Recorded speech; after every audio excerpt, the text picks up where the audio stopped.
नमस्कार सभी को। मैं मैथ लेक्चरर डाइट गुरुग्राम से आज हम कक्षा 10वीं प्रश्नावली 1.2 का प्रश्न नंबर 1.2 का प्रश्न नंबर 1 करेंगे, जिसमें हमने संख्याएं दी हैं, उनमें अभाज्य गुणनखंड के गुणनफल के रूप में व्यक्त करना हमको। देखो, सबसे पहले जो हमारी संख्या 140 दे रखी है, अब सबसे पहले अभाज्य गुणनखंड हमारा जो है 2 है। क्या ये संख्या 2 से भाग हो जाएगी या नहीं होगी, इसका पता कैसे चलेगा? जो इकाई का अंक है, जैसे इसमें इकाई का अंक 0 है, अगर किसी संख्या का इकाई का अंक 2, 0, 2, 4, 6, 8 है तो वो संख्या 2 से भाग हो जाएगी, हमें भाग करने की जरूरत नहीं है। अब देखो, ये संख्या 2 से भाग हो जाती है तो 140 जो है इसको हम 2 से भाग कर सकते हैं। 2 7 14 0 ये आ गया, तो 2 7 14 0। ठीक है, हमारे पास नई संख्या आ गई, हमारे पास जो है नई संख्या आ गई 70। अब 70 2 से भाग होगा या नहीं, फिर देखेंगे। इसमें इकाई का अंक 0 है तो इसका मतलब ये 2 से भाग हो जाएगी। 2 से अगर भाग हो जाती है तो हम इसमें, अब देखो ये 2 से भाग हो जाएगी तो ये फिर इसको 70 को हम 2 से भाग करके देखते हैं। 2 3 6 1 0 2 5 10, तो ये हमारे शेषफल 0 आ गया, तो यहाँ आ गया 35। तो 2 3 6, तो यहाँ एक बचा 0 2 5 10, ये आ गया हमारा। अब हमारी नई संख्या आ गई 35। क्या 35 जो है 2 से भाग हो जाती है? देखो, इसमें इकाई का अंक 5 है, लेकिन जिस संख्या का इकाई का अंक 0 2 4 6 8 वही 2 से भाग हो सकती है, ये 2 से भाग नहीं होगी। फिर हम अगली संख्या 3 पर चलते हैं। 3 के लिए क्या चाहिए, तो इनके अंकों को जोड़ देते हैं। अगर अंकों को जोड़ 8 आ गया, 8 जो है 9 से 3 से भाग नहीं होता, तो इसका मतलब 35 भी 3 से भाग नहीं होगी। ठीक है, 3 के बाद फिर हम चलते हैं 5 पर। अगली संख्या 5 है। 5 के लिए क्या चाहिए हमें? 5 के लिए हमें चाहिए जो इकाई का अंक है वो या तो 5 हो या 0 हो। अगर इकाई का अंक 0 या 5 है तो 5 से भाग हो जाएगी। इसमें अंकों का योग था, अंकों का योग, और ये है हमारा इकाई का अंक। ठीक है, अब देखो इकाई का अंक 5 है, इसका मतलब ये संख्या 5 से भाग हो जाएगी। हम 5 से करते हैं, 5 7 35। ठीक है, अब हमारे पास नई संख्या आ गई 7।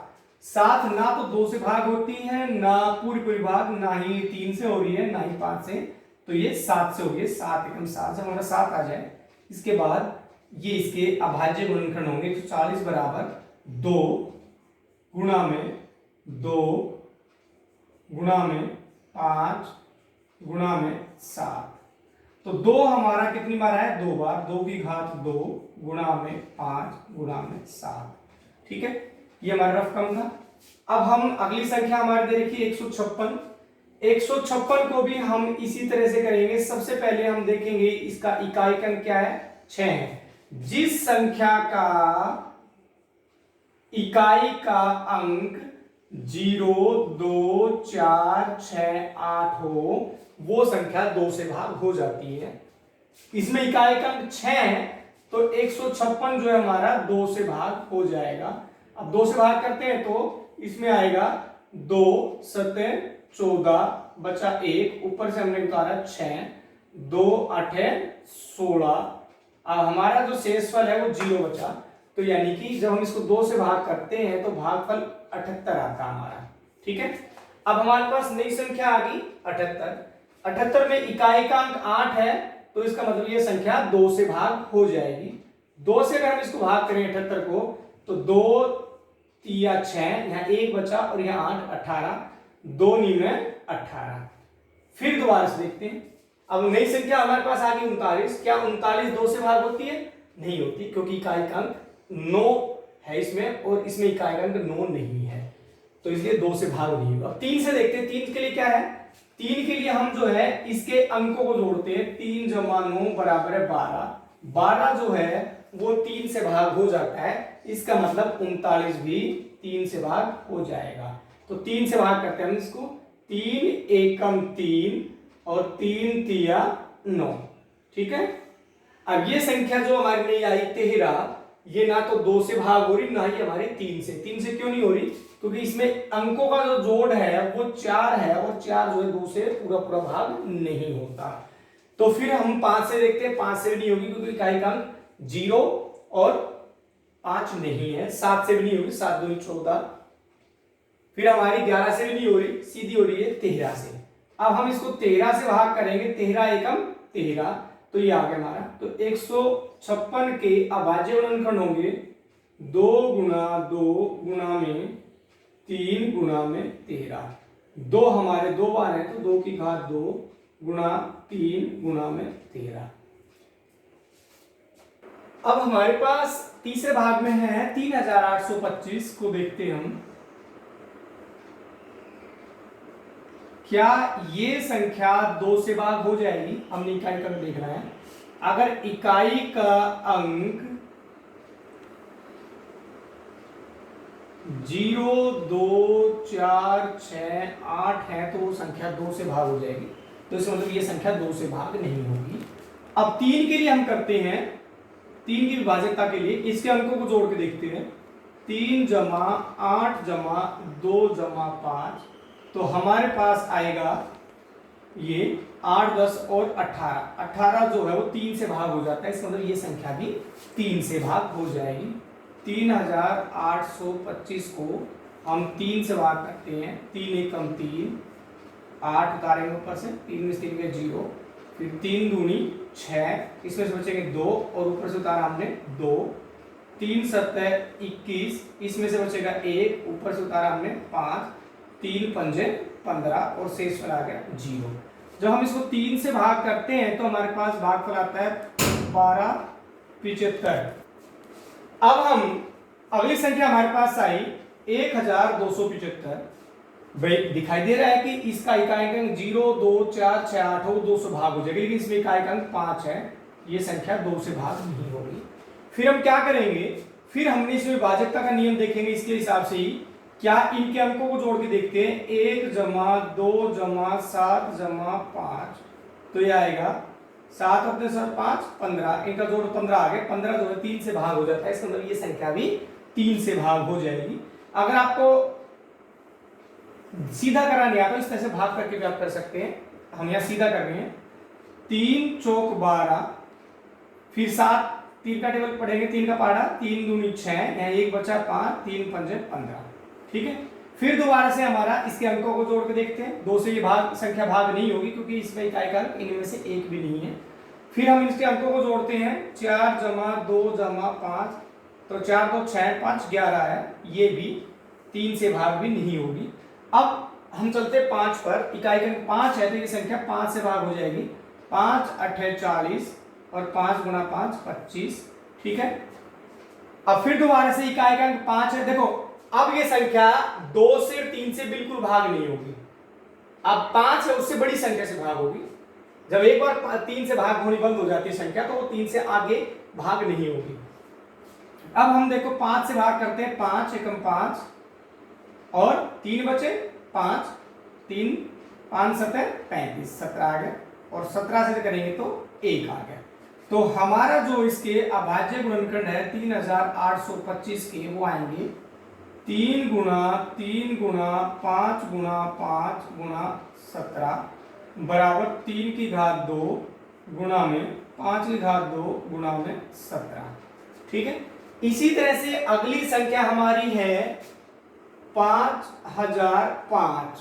अब देखो क्या ये संख्या 2 से भाग होती है? नहीं, क्योंकि 2 के लिए इकाई का अंक 0 2 4 6 8 चाहिए, तो ये 2 से भाग नहीं होगी।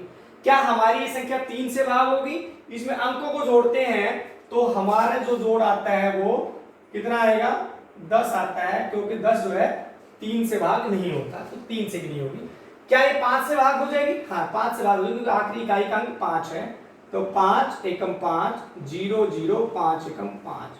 अब 5 से भाग होने के बाद ये 5 से बड़ी संख्या से भाग हो सकती है, छोटी से तो ये बिल्कुल नहीं होगी। अब 5 से भाग हो जाएगी, 5 से भाग नहीं होगी क्योंकि इकाई का अंक 0 या 5 होना चाहिए।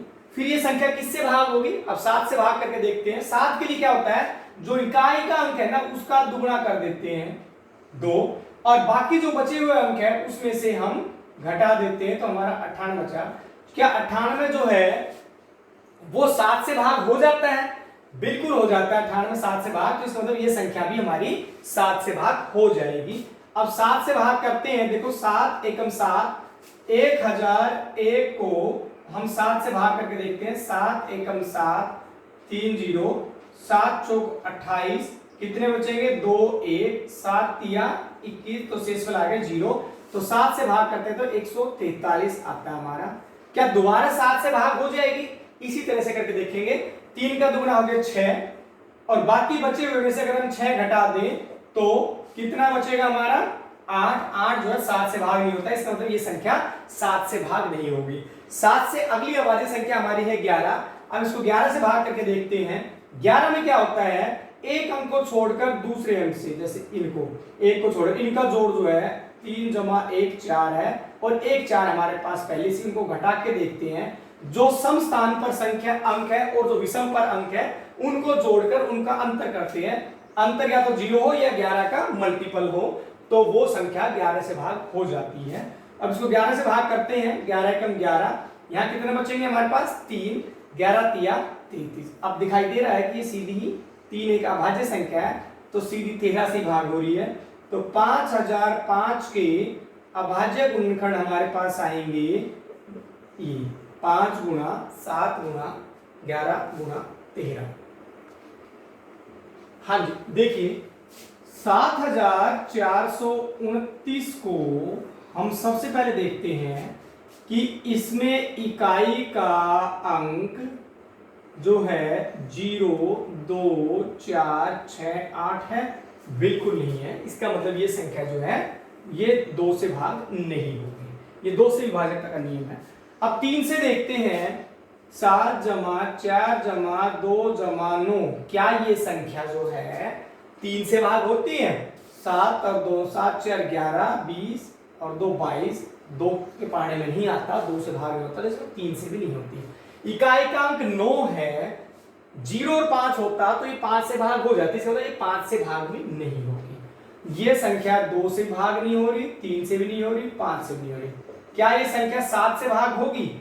देखो हम 9 का दुगुना करते हैं, 9 दूनी 18, 18 को 742 में से अगर घटाएं और वो संख्या जो आती है हमारी 12 में से 8 गए 4 बचे, 3 में से 1 गया 2 बचेंगे, और ये 7। क्या ये संख्या हमारी 7 से भाग होती है? 7 एकम 7, 2 उतारा 0, ना जाने के 0, और ये नहीं हो रही, तो इसमें मतलब 7 से भाग भी नहीं होगी।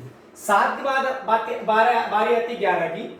11 में देखो हम जो है 7 4 2 9 में जो सम संख्या विषम है इनका जोड़ देखते हैं। सम स्थान पर जो संख्या है 7 जमा 2 बराबर है 9, और 9 जमा 4 बराबर है 13, तो इनका अंतर 4 है, जो कि 11 के पहाड़े में नहीं आता, ना ही ये 0 है, तो 11 से भी भाग नहीं होगी। इसी तरह से ये संख्या जो है फिर हमारी 17 से भाग होती है। देखो 17 से 11 के बाद 13 से करके देखेंगे, फिर हम 17 पे आएंगे, तो ये 17 से भाग होती है। 17 चौको 68, 68 आएगा तो यहाँ कितना बचेगा 6 और 2, फिर 17 तिया 51, 51 में से जब इसमें से घटाएंगे 11 19, 119 आ गया, और 17 7 119, ये 17 से भाग होगी हमारी। क्या ये संख्या फिर दोबारा 17 से हो सकती है? कोशिश करो, ये 17 से नहीं होगी। अब ये संख्या जो है 19 से भाग होगी। 19 से करके देखो, 19 का पहाड़ा आएगा हमारा 19 दूनी 38, यानी कि 5 7 और 19 तिया 57। अब ये संख्या सीधी जो है 23 एक अभाज्य संख्या है, 23 से भाग हो रही है, तो 7429 is equal to 17 multiply by 19 multiply by 23। धन्यवाद एवं शुभ दिन।